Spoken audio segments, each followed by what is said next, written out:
A Utah cosmetic surgeon, accused of performing numerous breast augmentations and lifts that resulted in infections, necrosis, misconfiguration, and/or significant scarring, entered into a disciplinary agreement with the Utah Division of Professional Licensing this week, after an investigation concluded he had engaged in unprofessional conduct. I'm Fox 13 investigative reporter Taylor Stevens.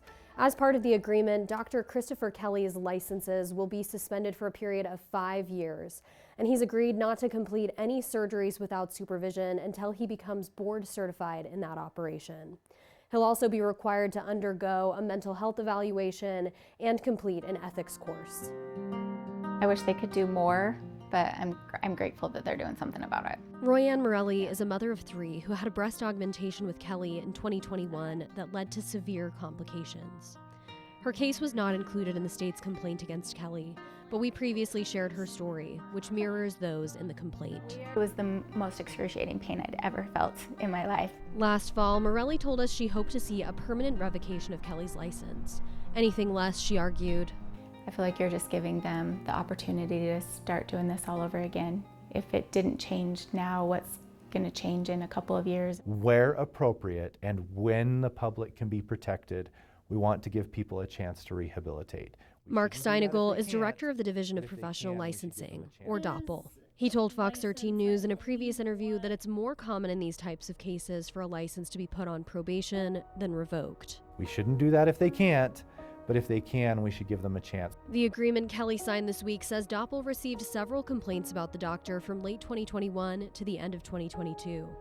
The ensuing investigation found a pattern of complications among his patients after receiving breast augmentations and other cosmetic surgeries.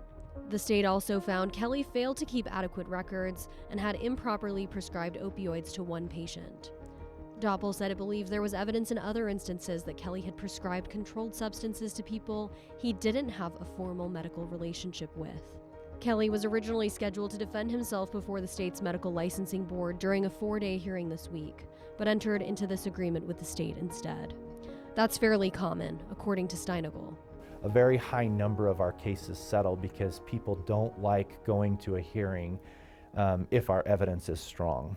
And usually if we're getting to the point of filing a petition, it's because we and our Attorney General representative believe the evidence is strong. Kelly's disciplinary agreement with the state began immediately after he signed it, and his license could face additional limitations or even revocation if he fails to meet any of its conditions. We reached out to Dr. Kelly for additional comment on this story, but didn't hear back. For more on this story and how to vet your plastic surgeon, you can visit us online at fox13now.com. Taylor Stevens, Fox 13 News, Utah.